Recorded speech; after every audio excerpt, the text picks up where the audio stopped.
유럽인들이라고 해야겠죠. 초대교회니까 이 유럽인들 사이에 많이 심겨져 있었습니다.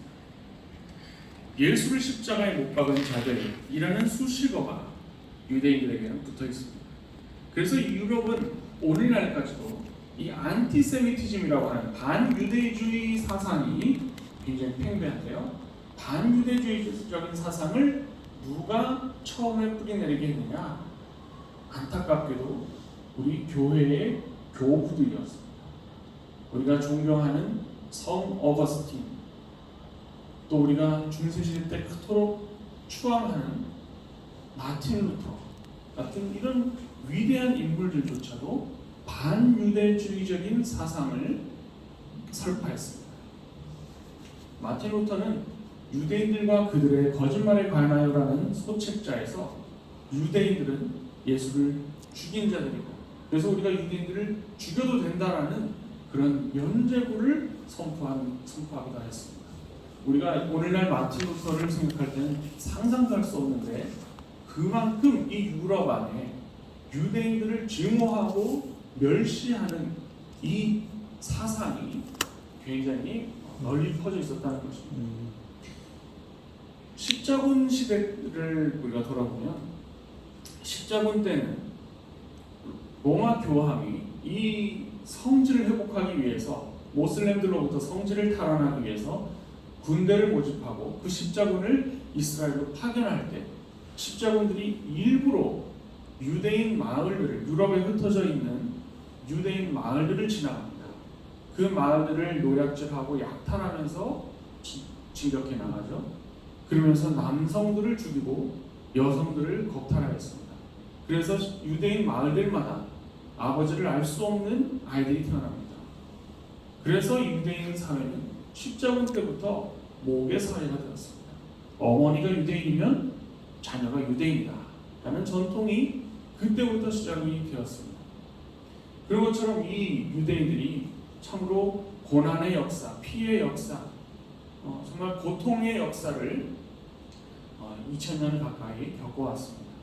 이것은 로마에 의해서 강제 추방된 이후, 성전이 파괴되고 강제 추방된 이후 유럽의 전 세계에 흩어져 유대인들이 사는 기간 동안 내내 그들은 개토에 고립되어야 했고, 유럽인들의 멸시와 천대를 받아야 했고, 유대인들의 많은 그런 억압과 그런 고난들을 당해야 했습니다.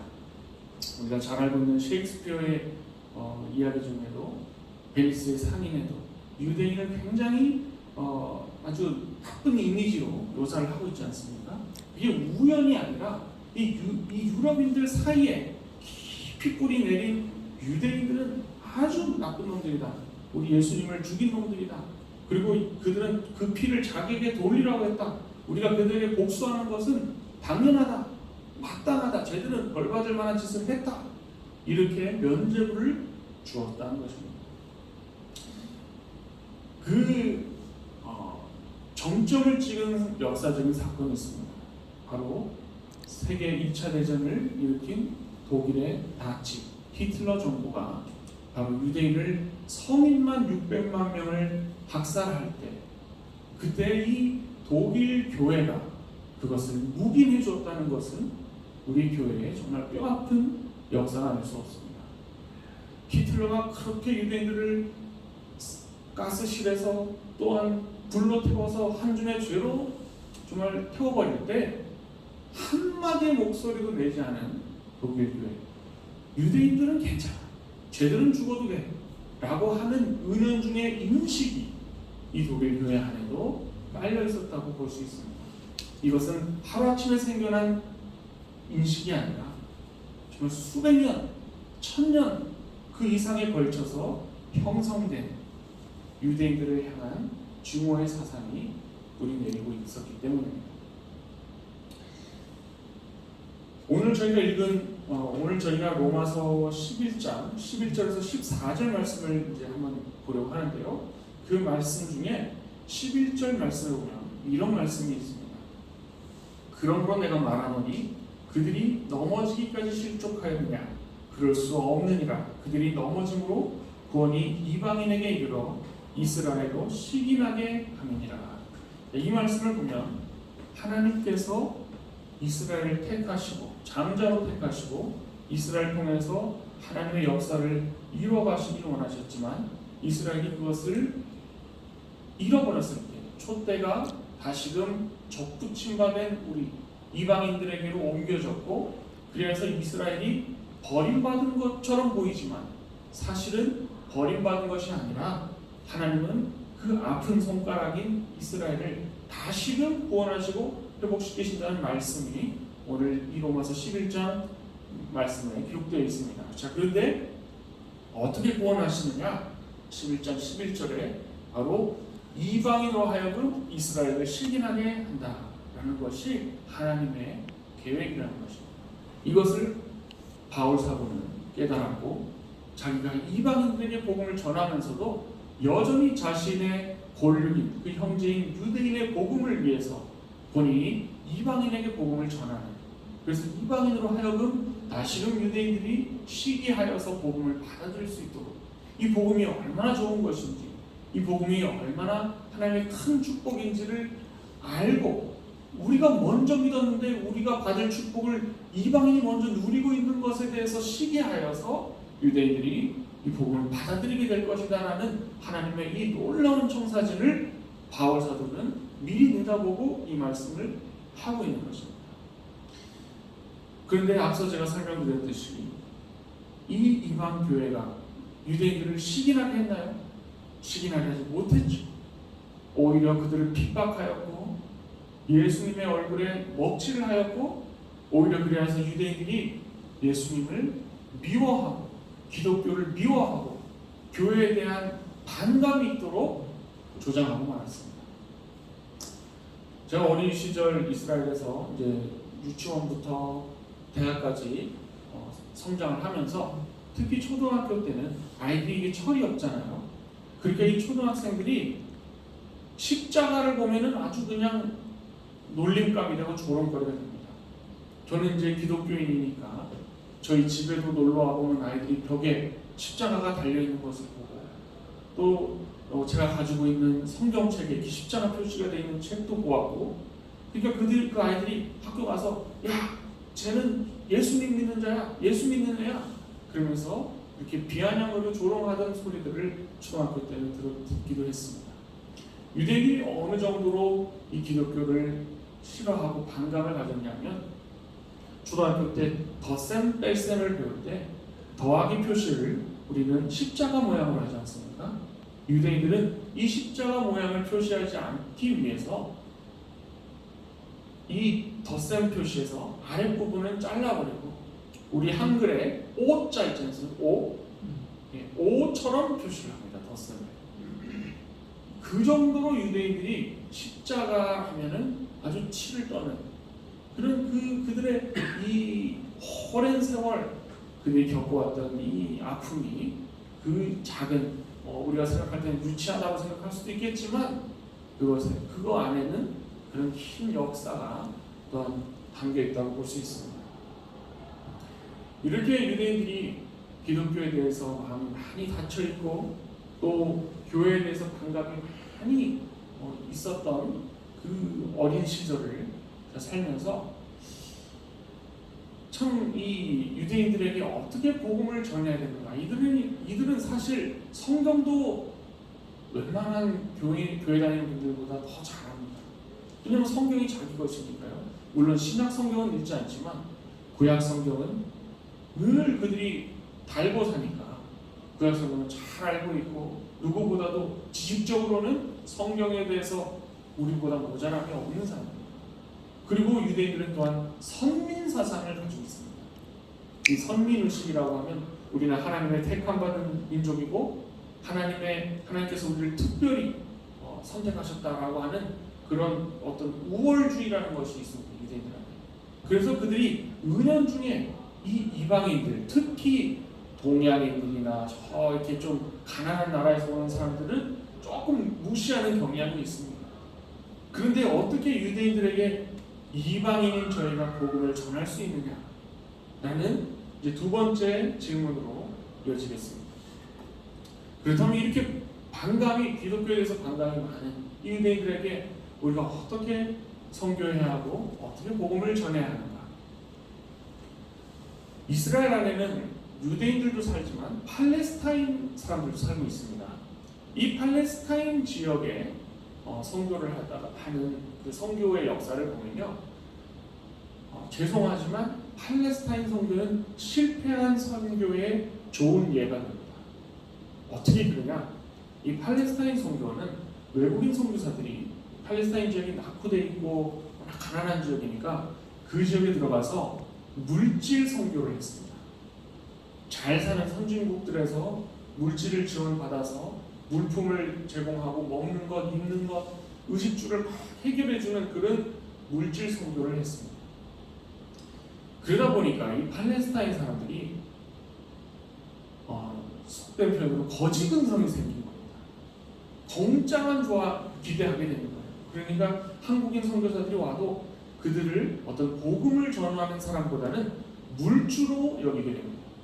그래서 이들은 물주니까 우리가 잘 옆에 붙어 있으면 콩고물이라도 떨어지겠지 라는 그런 마인드를 팔레스타인 사람들에게 심어준 것이 외국인 선교사입니다. 한 가지 예를 들어드리면 베들레헴 지역에, 팔레스타인 지역이거든요. 팔레스타인 베들레헴 지역에 아주 훌륭하게 지어진 병원이 있었습니다. 이 병원은 미국 선교사들이랑 또 전 세계 선교사들이 함께 이 모금을 해가지고 선교 후원금으로 정말 최신식 설비와 장비를 갖춘 병원을 세웠습니다. 그리고 선교사님들, 의사 선교사님들이 다 오셔가지고 의료 선교를 하면서 그 팔레스타인 사람들에게 무료로 진료해주고 치료해주는 그런 사역을 했었습니다. 그런데 선교 후원들이 하나하나씩 끊어지면서 선교사들이 하나둘씩 본국으로 또 돌아가게 되고 개인적인 사정으로 그 병원이 이제 계속 운영되기 어려워지니까 어떤 일이 일어나냐면요, 하룻밤 사이에 팔레스타인 사람들이 다 몰려와가지고 병원 창문을 깨고 병원 안에 있는 비싼 물건들, 의료 물품들, 그런 그 비싼 기구들을 다 훔쳐가지고 나간 거예요. 그래서 지금은 그 병원이 폐허가 되어 있습니다. 이게 무엇을 말해주는 거냐면 이 물질 선교가 주는 폐해에 대해서 말해주는 겁니다. 그런데 우리나라 이 대한민국의 조선 땅의 선교의 역사를 돌아보면 우리는 처음으로 성공한 선교 케이스라고 평가를 받는데요. 그 이유는 선교사들이 우리나라에 와서 물질 선교를 한 것이 아니라 교육 선교를 했다는 겁니다. 의식을 깨워줬다는 겁니다. 그래서 일본의 압제 안에 있던 이 민족에 대해서 계속해서 교육을 시켜주고 여성을 교육을 시켜주고, 그 당시 여성은 아무 교육도 받을 수 없는 시대인데 여성을 교육을 시켜주고 또 학교를 세우고, 그러면서 계속해서 이 우리나라 사람들의 의식 수준을 높여주면서 우리나라 자국민 리더들을 키웠다는 것에서 차별화가 됩니다. 외국인 선교사들이 팔레스타인에 들어가서 팔레스타인 현지 리더들을 세우고 키워왔어야 되는데 자기들이 직접 학교를 세우고 뭘 세우고 다 운영하면서 물질 선교만 하다 보니까 정작 그 선교사들이 떠나고 나니까 아무도 그것을 운영할 수 있는 인재들이 남아있지 않았는데, 우리나라는 선교사님들이 인재를 세우고 우수한 학생들을 외국에 유학을 보내고, 그리하여서 계속해서 우리나라의 지도자들, 각 분야의 지도자들을 세움으로써 우리나라가 이렇게 한 시간 내에 복음화됨과 동시에 경제로 발전할 수 있었다고 평가되고 있습니다. 자, 그렇다면 이 유대인 선교는 또 다른 양상입니다. 유대인들은 이스라엘은 이제 선진국입니다.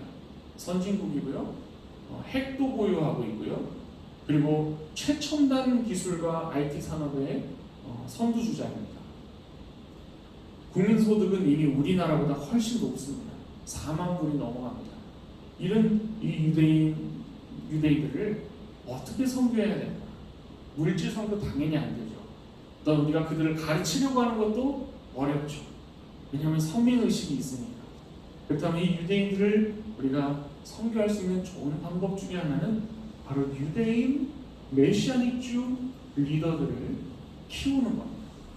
그들을 후원하고 그들을 지원하고 한국 교회에 있는 좋은 시스템들을 또한 도입해주고 그래야 해서 메시아닉 주들과 협력하는 사역을 할 때 이 메시아닉 주들을 통해서 유대인 선교가 이루어지게 되는 겁니다.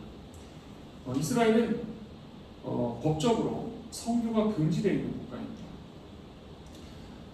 그런데 그 한 가지 그 법을 피해갈 수 있는 방법이 있는데요. 바로 자국민을 전도하는 것은 가능합니다. 유대인이 유대인을 전도하는 것은 가능한데 이방인이 와서 포교 활동을 하고 선교를 하는 것은 금지되어 있는 겁니다. 바로 추가무시입니다. 그래서 우리는 더더욱 메시아닉 주, 자국민 유대인, 예수님을 믿는 그 유대인들을 잘 돕고 협력하여서 그들 통해서 자국민을 예수님께로 인도하는 그런 선교 전략을 세우는 것이 바람직하다고 봅니다. 또한 오늘날 한국 선교사님들이 이스라엘에서 많이 하시는 사역은 유대인들을 위로하고 또한 용서를 구하는 사역을 많이 하십니다. 유대인 한 차례씩 각 1년에 한 차례씩 선교사님들이 함께 플랜카드를 가지고 행진을 하는 사역이 있었습니다. 우리가 잘못했습니다. 우리를 용서해 주십시오. 그러니까 유대인이 그 플랜카드를 보면서 저 동양인들이 뭘 잘못했다고 우리한테 그러냐? 그러니까 우리 교회는 한 교회지 않습니까? 유럽 교회라고 해서 우리하고 다른 것이 아니라 한 공교회가 역사적으로 당신들에게 너무나 많은 핍박을 가하였고 당신들에게 너무 많은 아픔을 주었습니다. 우리가 한국 사람들이 우리가 직접 당신들에게 핍박을 한 건 아니지만 우리는 한 교회로서 우리가 대신 용서를 구합니다. 이렇게 설명을 할 때 유대인들이 그 설명을 듣고 막 눈물을 흘리는 유대인들이 있어요. 그만큼 이들 안에 이 역사적으로 오랜 세월 응어리진 이 상처들이 있습니다. 그래서 선교사님들이 주로 많이 하시는 사역이 유대인들을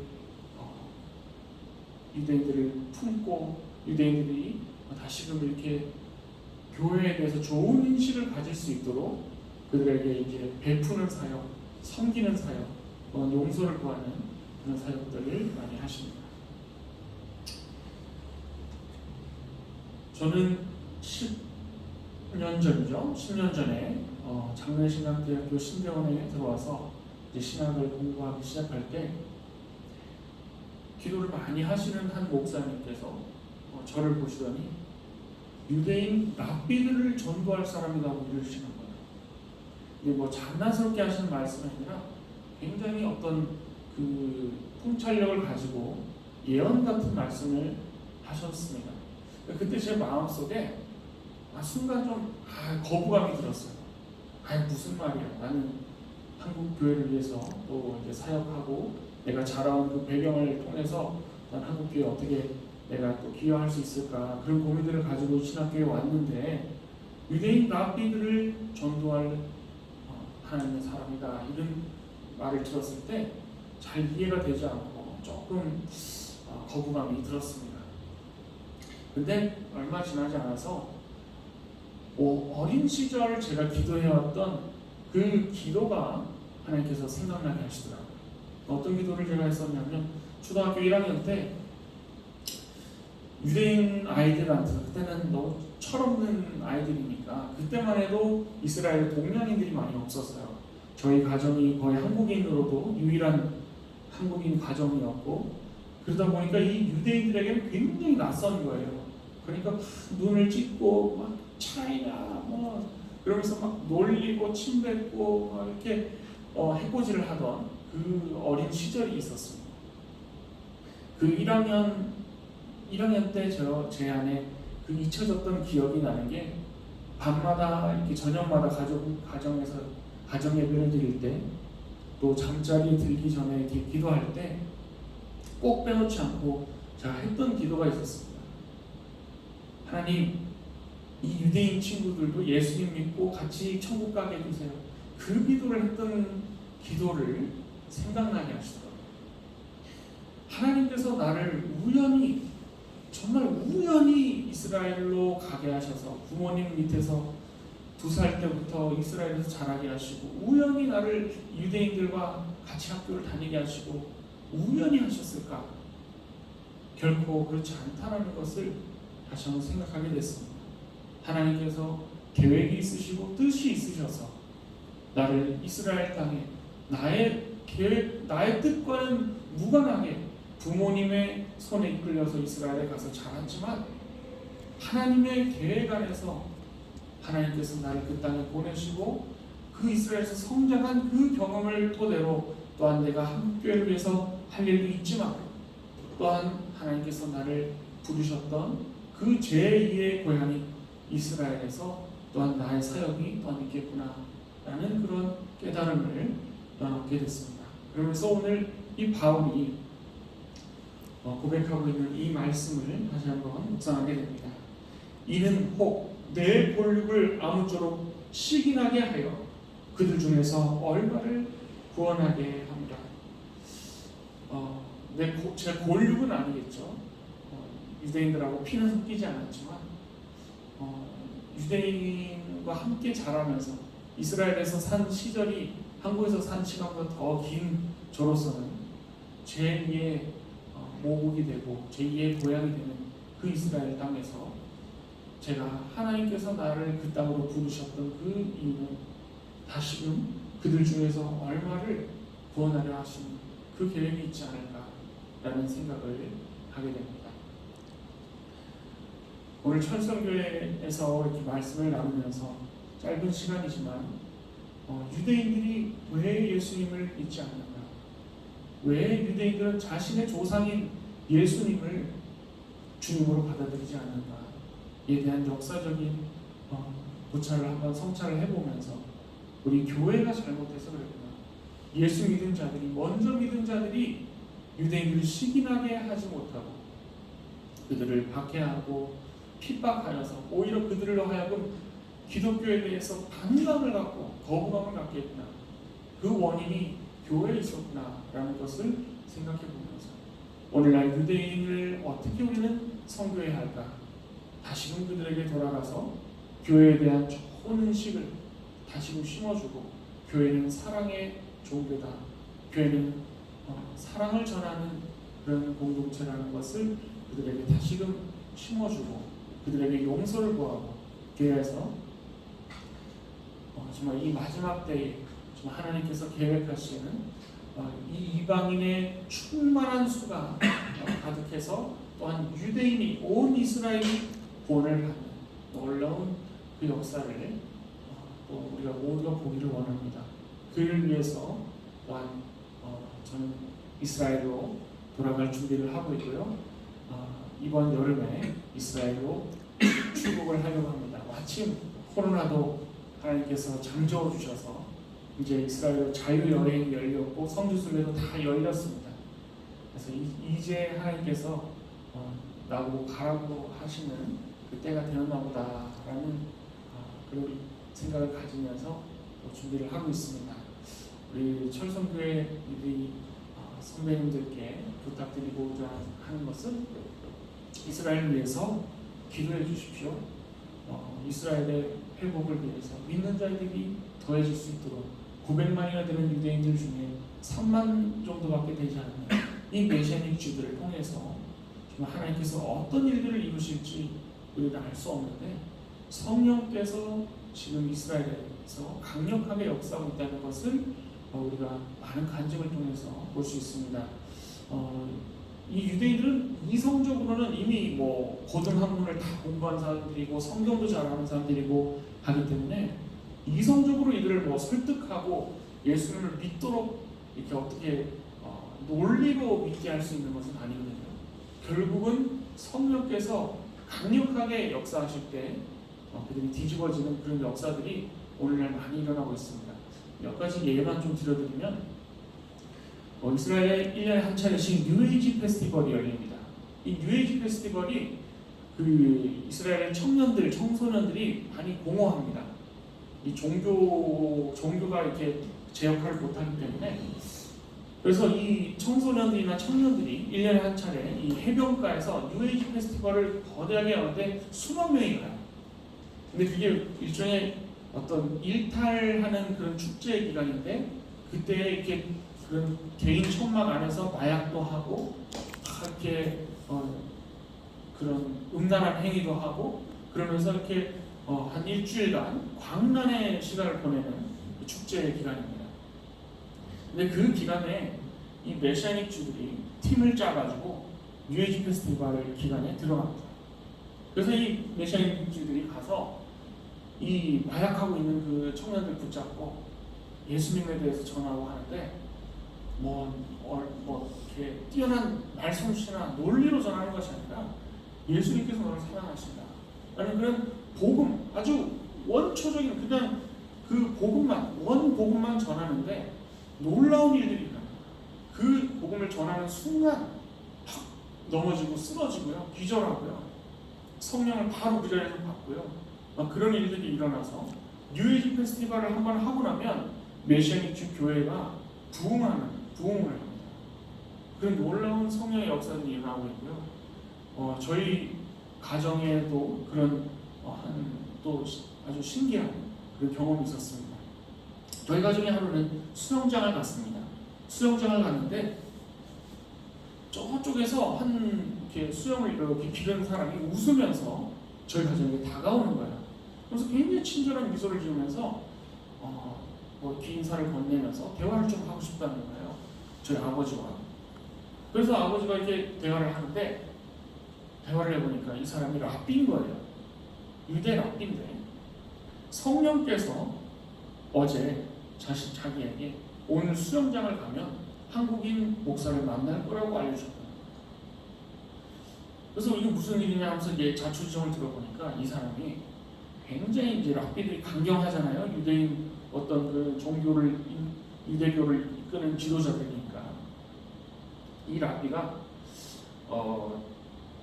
하루는 노방전도를 하고 있는 외국 선교사들을 본 거예요. 너무 화가 나가지고 이 선교사들한테 가가지고 여기서 선교는 금치국가라고 그러면서 당장 치우라고 하면서 그 전단지들을 막 찢어버리고 막 소리를 지르는데 그 외국인 선교사님들이 갑자기 자기를 둘러싸더니 안수기도를 이렇게 하더래요. 다 손을 얹고 기도를 하는데 그 순간 자기 혀가 꼬이면서 뭔가 굉장히 센 힘이 자기를 무릎 꿇리는 그런 경험을 한 거예요. 성령께서 무릎을 꿇리신 거예요. 무릎을 꿇고 혀가 꼬이면서 주는 그리스도시요 살아계신 하나님의 아들이십니다. 이 말이 자기 입에서 나왔다는 거예요. 도저히 자기 입에서 그런 말이 나왔다는 게 믿기지가 않아서 이 랍비가 정말 이해가 되지 않아서 충격을 먹은 상태로 집에 그냥 가만히 누워있었다는 거예요. 그런데 성령님께서 자기에게 다시 나타나셔가지고 말씀을 주시는데 내일 수영장에 가면은 한국인 목사가 있는데 그 목사를 만나 얘기를 나눠요. 정말 이런 놀라운 일들이 오늘 이스라엘의 이 21세기에 우리나라에는 이제 많지 않죠. 이런 일들이 초창기에나 일어날 법한 그런 놀라운 하나님의 역사들이 지금 이스라엘 땅에 일어나고 있습니다. 이것은 하나님께서 지금 마음이 급하시다는 것을 나타내고 있는 거예요.